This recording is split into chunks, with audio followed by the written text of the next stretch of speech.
Bienvenue à toutes et à tous pour cette journée de présentation du nouveau produit d'éco-compteur, le Piero Evo, conçu après 2 ans de dur labour par nos ingénieurs d'éco-compteur.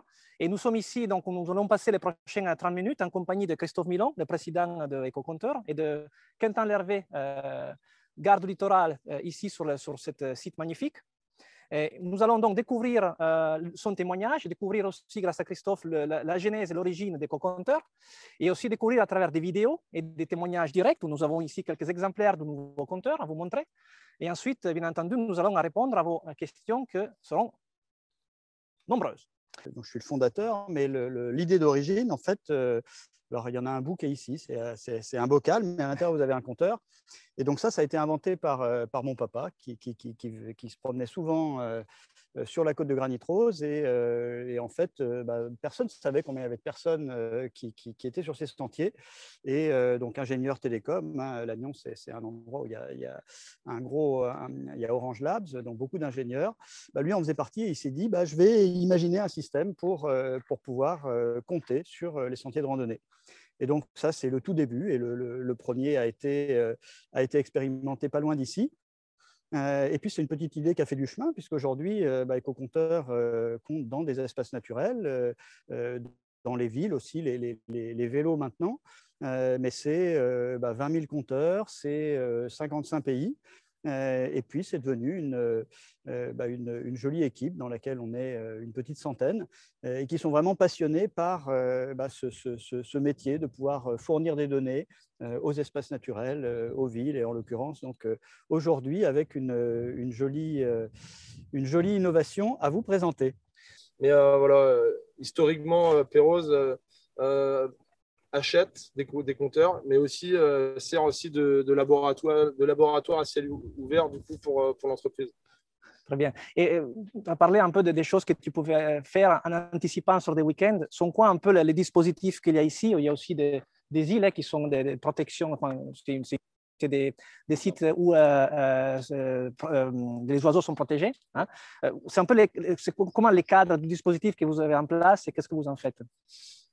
L'idée, c'est qu'avec ces éco-compteurs, le fait d'aller sur Ecovisio, récupérer les statistiques, on va anticiper. On sait qu'avec là, par exemple, le week-end de Pâques et les vacances qui vont suivre, on va avoir une fréquentation qui va augmenter. On va réorganiser notre activité. On va être présent les week-ends pour faire d'une part de l'entretien un peu courant du site, nettoyer, faire en sorte qu'il n'y ait pas des masques, des mégots et plein d'autres choses à traîner pour que aussi, chacun puisse bénéficier du bien-être que procure le site.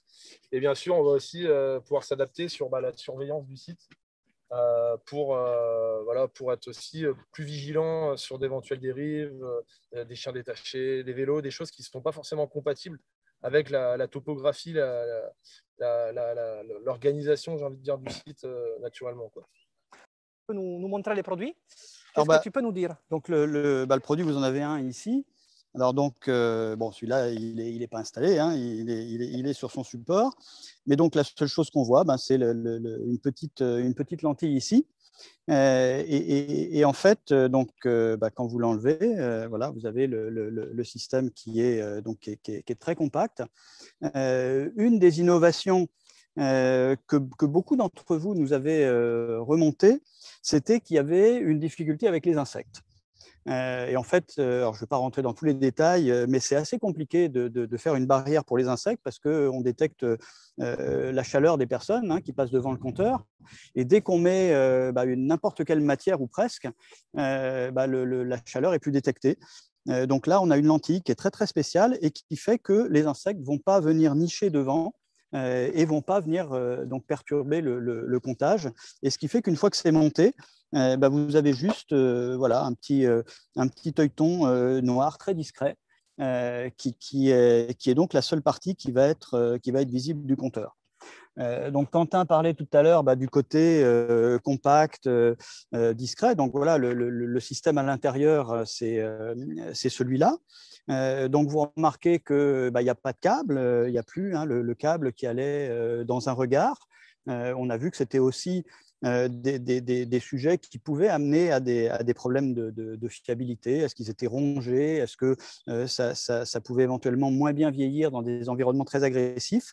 Et donc l'idée, ça a été comment est-ce qu'on peut faire quelque chose qui est vraiment dessiné pour durer, pour être extrêmement robuste, extrêmement fiable. Et on est arrivé sur ce bloc extrêmement compact dans lequel vous avez tout. Il faut imaginer que là, vous avez les antennes, vous avez donc les petites piles ici que vous pouvez changer très facilement, qui vont donc alimenter le modem. Vous avez aussi les antennes et ça donc mis à l'intérieur d'un poteau, soit que vous aménagez vous-même, soit un poteau qui vous est fourni. Vous avez l'ensemble du système avec la petite lentille ici, devant laquelle on peut mettre la barrière anti-insectes. Donc voilà, un système vraiment qui est avant tout conçu pour la robustesse, pour la durée. Et maintenant, je passe la parole à Raphaël parce que je pense que cette présentation a suscité plein de questions. Donc, le plateau est à vous et à Raphaël pour gérer les plateaux de questions-réponses. Sur l'ordre des prix, en fait, on est resté sur les mêmes ordres de grandeur que le produit précédent. Donc, on est entre 2000 et 3000 euros, hein, selon les versions, l'habillage, que ce soit dans la Pyrobox ou avec les poteaux bois. Donc, on est à peu près dans les mêmes ordres de grandeur qu'on avait avant. On n'a pas changé la tarification. On a optimisé beaucoup le produit avec ce concentré des technologies qui a Christophe, tout en gardant aussi un œil sur garder les prix en fait, au même niveau qu'auparavant. Est-ce que le plateau nous fournit d'autres questions?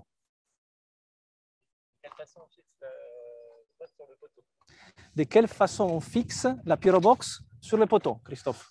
Alors là, il manque un petit bout derrière. Hein. Normalement, ici, vous avez un petit système métallique. Et en fait, avec un seul serflex, alors bien costaud, on a les accessoires ici, formidables.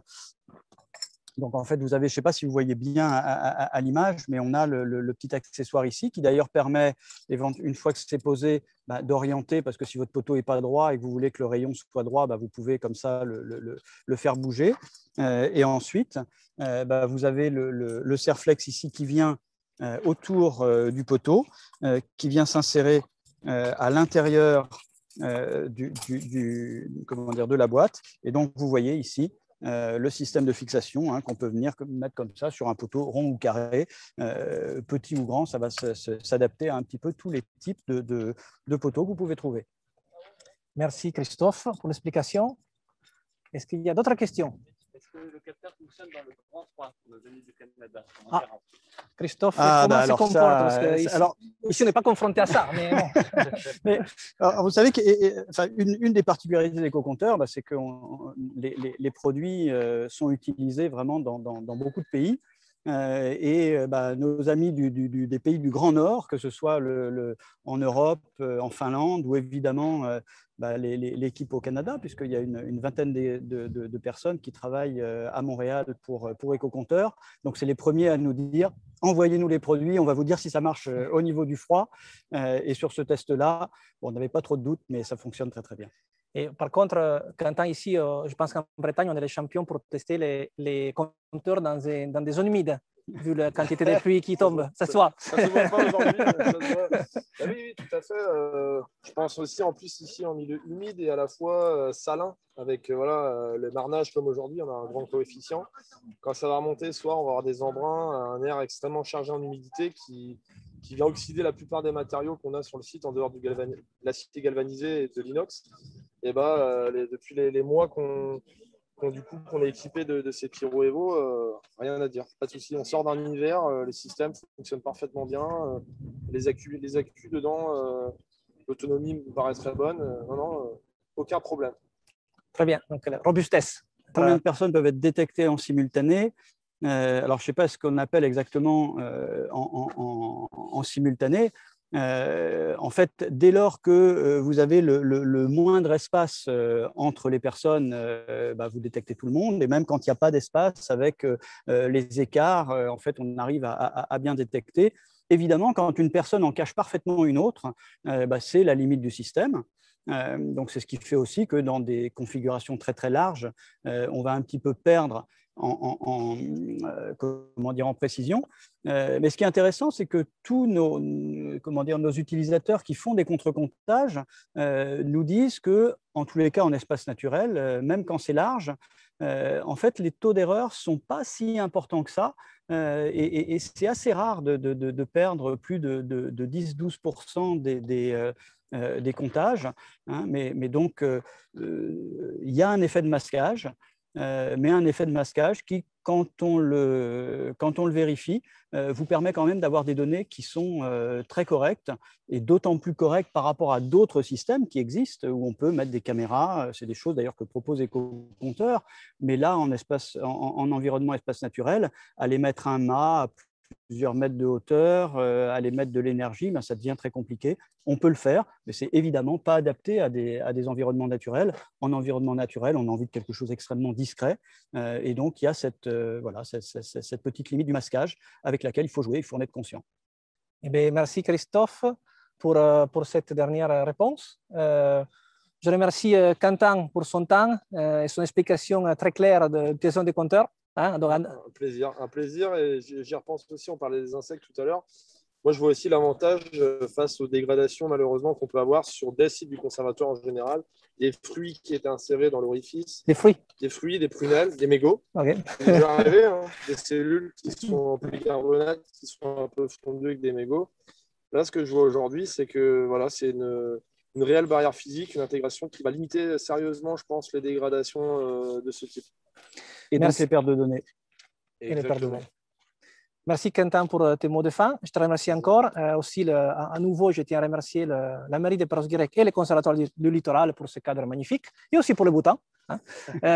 Et voilà, je vous remercie aussi à tous. Et Christophe, à toi le mot de la fin. Oh bah, non, mais écoutez, merci de nous avoir suivis jusque-là. J'espère que vous avez pris plein de choses.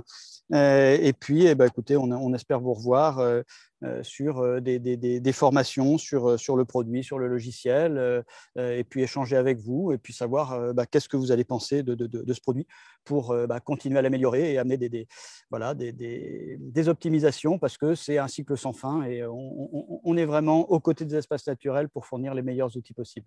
Merci à tous.